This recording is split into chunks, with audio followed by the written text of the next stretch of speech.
البيئة بدأت تفرض علينا حاجات، والزمن بدأ يفرض علينا حاجات.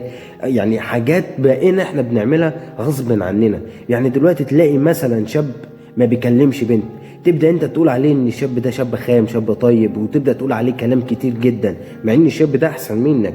حالته النفسية ما بتتعبش زيك انت حالتك النفسية كل يوم عمالة تتغير بسبب البنت اللي انت معاها.